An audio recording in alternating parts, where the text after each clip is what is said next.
எந்த டியூரேஷனில் அவங்க எடுத்துக்கிறாங்கன்னு இருக்கு, எந்த மாதிரியான ரீஜினல் டைமிங்கில் எடுத்துக்கிறாங்கன்னு இருக்கு. ஃபார் எக்ஸாம்பிள் மாதிரியான இன்டர்மீடியட் ஃபாஸ்டிங்கை சன்னி சீசனில் வந்து பண்ணுறதுன்னு வைங்க. இந்த பிஎம்ஐ லோவாக இருக்கிறது, அண்டர் வெயிட்டில் இருக்கிறவங்களாம் ஃபாஸ்டிங் இருக்கலாமான்னு கேட்டால்,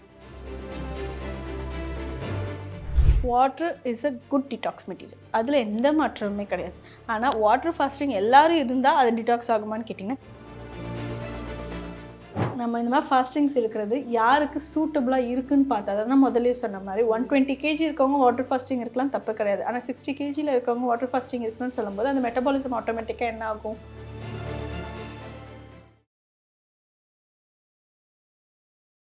மேம் அடுத்ததான் இந்த ஃபாஸ்டிங் மேம் இப்போ எல்லாருக்குமே வந்து இருக்க ஆரம்பிச்சிட்டாங்க. இது வந்து ஒரு காமனான ஒரு விஷயமாவே மாறிடுச்சு. பட் எனக்கு இருக்கக்கூடிய ஒரு கேள்வி என்ன அப்படின்னா, இப்போ ஃபாஸ்டிங் இருக்கிறதுனால ஒரு பர்சனுக்கு வந்து என்ன மாதிரியான நல்ல விஷயங்கள் நடக்கும் அண்ட் அதே மாதிரி என்ன மாதிரியான ஹெல்த் ப்ராப்ளம்ஸ் வரும்? ஓகே, ஸோ ஃபாஸ்டிங் எல்லாரும் இருக்கலாமா அப்படின்னு கேட்டால் கிடையாது. Some peoples have a high BMI, அதாவது அவங்களோட லெவலான வெயிட்டை விட அதிகமாக தான் இருப்பாங்க. அவங்கெல்லாம் வந்து பார்த்திங்கன்னா தாராளமாக ஃபாஸ்டிங் இருக்கலாம். ரீசன் என்னன்னு கேட்டிங்கன்னா, அவங்களுக்கு தேவையான அளவுக்கு ப்ரோட்டீன், ஃபேட் எல்லாமே அவங்களோட பாடியில் ஸ்டோரேஜில் இருக்கும். ஸோ அவங்களால ஒரு 6 ஹவர்ஸ்லேருந்து 8 ஹவர்ஸ் 16 ஹவர்ஸ் வரைக்கும் கூட வாட்டர் இன்டேக் பண்ணிவிட்டு மெயின்டைன் பண்ண முடியும். ஏன்னா அந்த ப்ரோட்டீன் அண்ட் ஃபேட் வந்து அவங்களுக்கு எனர்ஜி மெட்டபாலிசத்தை க்ரியேட் பண்ணி சேச்சுரேட் பண்ணிக்கிட்டே இருக்கும்.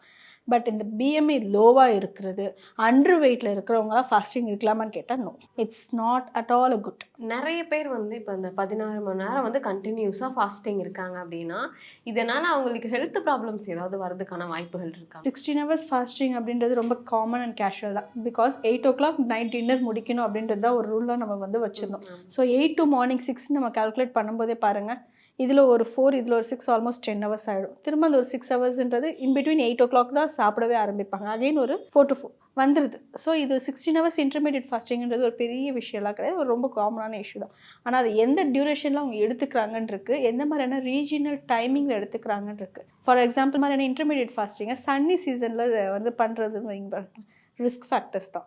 ஏன்னா ஓவர் ஸ்வெட் இருக்கும். அவங்க வந்து அப்போ என்ன பண்ணுவாங்கன்னா வாட்டர் இன்டேக் அது பண்ணணும். இல்லை இவ்வளோ தான் இன்டேக் பண்ணணும்னு அவங்க ஒரு கோல் செட் பண்ணி வச்சுருப்பாங்க. அதனால நமக்கு தேவையில்லாத எஃபெக்ட்ஸ் வரும்.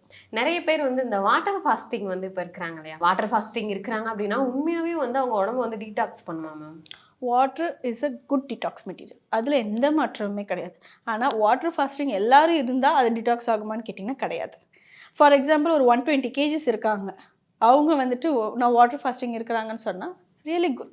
ஏன்னு கேட்டிங்கன்னா, அவங்க பாடியில் இருக்க அன்சாச்சுரேட்டட் ஃபேட் எல்லாமே வெளியில் எடுக்கிறதுக்கு water is a best way. அவங்க வாட்டர் இன்டேக் பண்ணலாம். கொஞ்சம் கொஞ்சமாக அவங்க பாடி வந்து அவங்களுக்கு தேவையான அளவுக்கு எனர்ஜி மெட்டபாலிசத்தை மெயின்டைன் பண்ணது போக மீது எல்லாத்தையுமே வெளியில் எடுத்துகிட்டு வரும் by a sweat or anything else. But நான் வந்து அண்டர் வெயிட்டில் தான் இருப்பேன், இல்லை நான் வந்து இந்த வெயிட்டில் தான் இருக்கேன், இதில் நான் வாட்டர் ஃபாஸ்டிங் எடுக்கிறேன்னு சொல்கிறதுன்றது ரிஸ்க். அதே மாதிரி வந்து ஒரு சிலர் என்ன சொல்கிறாங்கன்னா, அந்த ஃபாஸ்டிங்லாம் இருந்தால் பெல்லி ஃபேட்லாம் குறைஞ்சிரும் அப்படின்ற மாதிரிலாம் சொல்கிறாங்களே, உண்மையா? இல்லைம்மா, பெல்லி ஃபேட் அப்படின்றது பார்த்தீங்கன்னா it's contain of gas, water and level of fat. இது எல்லாமே மிக்சர் காம்போஸ்டராக இருக்கிறது தான் belly fat. Belly fat water fasting இருந்தாலும் சரி, இல்லை ஃபாஸ்டிங் இருந்தாலும் சரி குறைஞ்சிருமான்னு கேட்டிங்கன்னா, மைல்டாக ஒரு சின்ன சின்ன சிம்டம்ஸ் தான் இருக்குமே தவிர்த்து என்டையரெல்லாம் குறையிறதுக்கு பாசிபிள் கிடையாது. இந்த மாதிரியான ஃபாஸ்டிங்ஸ்லாம் நம்ம இருந்தோம் அப்படின்னா நம்ம உடம்போட மெட்டபாலிசம்லாம் வந்து கம்மியாயிரும் அப்படின்ற மாதிரிலாம் சொல்கிறாங்க. நம்ம இந்த மாதிரி ஃபாஸ்டிங்ஸ் இருக்கிறது யாருக்கு சூட்டபுளாக இருக்குன்னு பார்த்தா, அதான் முதல்ல சொன்ன மாதிரி 120 kg இருக்கவங்க வாட்டர் ஃபாஸ்டிங் இருக்கலாம், தப்பு கிடையாது. ஆனால் 60 kgயில் இருக்கவங்க வாட்டர் ஃபாஸ்டிங் இருக்குன்னு சொல்லும்போது அந்த மெட்டபாலிசம் ஆட்டோமேட்டிக்காக என்ன ஆகும்? டீஜென்ரேட் ஆகிடும். ஸோ எவ்வளோ தேவை, எது தேவை இல்லைன்றதை நம்ம கரெக்டாக பார்த்துட்டு செய்கிறது நல்லது. நிறைய பேருக்கு வந்து இந்த சுகர் ப்ராப்ளம் இருக்கும், தைராய்டு பிரச்சனை இருக்கும், அதே மாதிரி பிபி. ஸோ இவங்கெல்லாம் வந்து ஃபாஸ்டிங் இருக்கிறது கரெக்டாக? இவங்க யார் ஒருத்தருமே ஃபாஸ்டிங் இருக்கிறது தப்பு. ஏன் சொல்கிறோம் அப்படின்னா, இவங்களுக்கு எல்லாத்துக்குமே ஃபுட்டுன்றது லைஃப் ஸ்டைலில் ரொம்ப ரொம்ப மஸ்டான விஷயம். அது எப்படி அவங்க ப்ராப்பராக எடுத்துக்கிறாங்கன்றதுல தான் இருக்குது. ஃபார் எக்ஸாம்பிள் டயபெட்டிஸ் பேஷண்ட்ஸ்லாம் வந்துட்டு 3 வேலையாக சாப்பிட்றத வந்து 6 வேலையா இல்லை 4 வேலையா ஸ்ப்ளிட் பண்ணி சாப்பிட்டுக்கலாம்னு சொல்லிட்டு தான் சொல்லுவாங்க. ஸ்கிப் பண்ணுறதே தப்பு. ஸ்ப்ளிட் பண்ணி சாப்பிட்றது தான் நல்லது, ஸ்கிப் பண்ணுறதே தப்புன்ற பட்சத்தில் அவங்களாம் வந்து ஃபாஸ்டிங் இருக்கவே வேண்டாம். பிபியில் இருக்கிறவங்களுக்குலாம் சம்டைம்ஸ் சாப்பிடாதனாலையும் கூட பிபி ஷூட் அப் ஆகும். தேவையில்லாமல் ஹையர் பிபியாக லோ பிபியாக கூட மாற்றி இந்த மாதிரிலாம் இஷ்யூஸ் வரும். தைராய்டு இருக்கவங்களும் சரி, இந்த மாதிரி வந்து பண்ணுறதே வேஸ்ட். என்னை பொறுத்த வரைக்கும் உங்களுக்கு ஒரு மெடிக்கல் ஹிஸ்ட்ரி இருக்கா, தயவுசெய்து ஃபாஸ்டிங் இருந்து அதை சார்ட் அவுட் பண்ணணும்னு நினைக்காதீங்க. ப்ராப்பர் ஹெல்த்தி மீலில் சார்ட் அவுட் பண்ணணும்னு நினைங்க, அதுதான் நல்ல விஷயம். ஒரு 16 மணி நேரம் இந்த மாதிரி கண்டினியூஸாக வந்து ஃபாஸ்டிங் இருக்கணும் அப்படின்ற மாதிரி நினச்சி ஃபாஸ்டிங்கும் இருக்காங்க.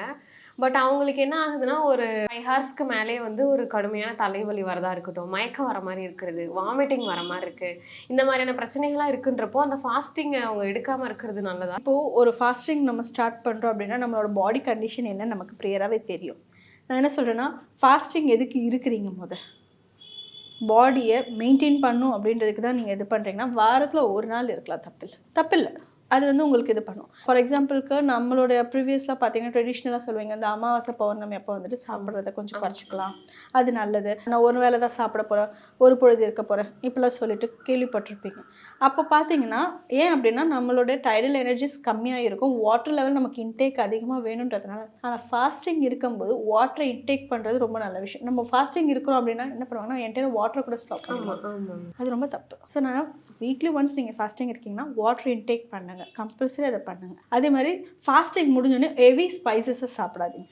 இந்த மாதிரி ஒரு சிலர் என்ன பண்றாங்கன்னா மேம், ஃபாஸ்டிங் இருந்து கம்ப்ளீட் ஆன உடனே ரொம்ப ஹெவியா எனக்கு பசிக்குது அப்படின்னு நினைச்சு வந்து ஃபுட்டு வந்து அளவுக்கு அதிகமா எடுத்துக்கிறாங்க. ஸோ இதனால என்ன மாதிரியான பிரச்சனைகள்லாம் வரும்? ப்ளோட்டிங் ஆகும், ஹார்ட் பர்ன்ஸ் இருக்கும், அசிடிட்டி வரும், ஆசிட் ரிஃப்ளெக்ஸ் இஷ்யூஸ் இருக்கும், இந்த மாதிரி ஒவ்வொரு விஷயமா வரும். அதுக்கப்புறமேட்டு அவங்களால அதை டாலரேட் பண்ண முடியாது. ஸோ சம்டைம்ஸ் வந்து ஹெவியாக ஸ்டொமக் பெயின்ஸ் கூட கிரியேட் ஆகும். ஃபாஸ்டிங் இருக்கணும்னு நினைக்கிற பர்சன்ஸ்க்கு நீங்க சொல்லக்கூடிய ஒரு அட்வைஸ்னா என்ன? தயவுசெய்து ஃபாஸ்டிங் இருக்கீங்கன்னா உங்கள் பாடி லாங்குவேஜ் புரிஞ்சுக்கோங்க. உங்கள் பாடி உங்களுக்கு ஃபாஸ்டிங் இருக்கிறதுக்கு இதுவாக இருக்கும்னா மட்டும் இருங்க. அப்படி ஃபாஸ்டிங் இருக்கீங்கனாலும் வாட்டர் இன்டேக்கு தயவுசெய்து குறைக்காதீங்க, இன்டேக் கொஞ்சம் ஜாஸ்தி படுத்துங்க. ஃபாஸ்டிங் முடித்த உடனே தயவுசெய்து ஃப்ரூட்ஸ் எடுத்துக்கோங்க. ஜஸ்ட் ஒரு 200 gram of bowl of fruits எடுத்துக்கோங்க. மேக்ஸிமம் பப்பாயா, ஆப்பிள் இந்த மாதிரி எடுத்துக்கோங்க. ஏன்னா உங்களோட HCl கண்டென்ட்டை நியூட்ரலைஸ் பண்ணும். எந்த ஃப்ரூட்ஸ் வேணாலும் நம்ம எடுத்துக்கலாமா மேம்? இல்லை ஒரு சில ஃப்ரூட்ஸ் வந்து ஒரு அவாய்ட் சில பண்றது ஃப்ரூட்ஸ் நல்லதா? வந்து பார்த்தீங்கன்னா ஆசிட் ரிஃப்ளெக்ஸை கண்ட்ரோல் பண்ணுறதுக்கு, பப்பாயால அந்த acid reflux and acidity, heartburn சென்சேஷனை கம்ப்ளைஸ் பண்ணுறதுக்கு அந்த சிம்டம்ஸஸ் இருக்குன்றதுனால பப்பாயா நம்ம அதிகமாக எடுத்துக்கலாம். ஸோ ஃபாஸ்டிங் இருக்கவங்களுக்கு ஹைலியாக கொடுக்குறது பப்பாயா. ஈவன் டேட்ஸ் கூட எடுத்துக்கலாம். டேட்ஸ் எடுத்துட்டு ஒரு 20 மினிட்ஸ் விட்டுட்டு அதுக்கப்புறம் சாப்பிடுங்க, இதுதான் நல்லது. மேம் நிறைய பேர் வந்து இந்த ஃபேட்டி லிவரும் இருக்கும் இல்லையா அந்த பிரச்சனை, ஸோ அவங்களுமே வந்து ஃபாஸ்டிங் இருக்கிறது கரெக்டா மேம்? ஃபேட்டி லிவர் இருக்கவங்க ஃபாஸ்டிங் இருக்கணும்னு நீங்கள் நினைக்கிறீங்க அப்படின்னா தயவு செய்து உங்களுடைய ஃபுட் லெவல் இதுக்கு ப்ரீவியஸாக வரைக்கும் நீங்கள் எப்படி சாப்பிட்ருக்கீங்கன்றதை அனலைசிஸ் பண்ணிக்கோங்க. Point number 1. Point number 2, water intake பண்ணுறதை எவ்வளோ இன்டேக் பண்ண போகிறோன்றதை டிசைட் பண்ணிவிட்டு ஃபாஸ்டிங் இருங்க. எடுத்தோடனே ரொம்ப 16 ஹவர்ஸ் நான் இருக்க போகிறேன் அப்படிலாம் பண்ணாதீங்க. ஒரு 5 ஹவர்ஸ் இருங்க. 5 ஹவர்ஸில் 3 லிட்டர்ஸ் ஆஃப் வாட்டர் இன்டேக் பண்ணணுன்றதை மட்டும் மைண்டில் கான்ஸ்டன்ட்டாக வச்சுக்கோங்க. இது உங்களுக்கு ஹெல்ப்ஃபுல்லாக இருக்கும். நிறைய விஷயங்கள் எங்க கூட ஷேர் பண்ணதுக்கு ரொம்ப நன்றிங்க. நன்றி.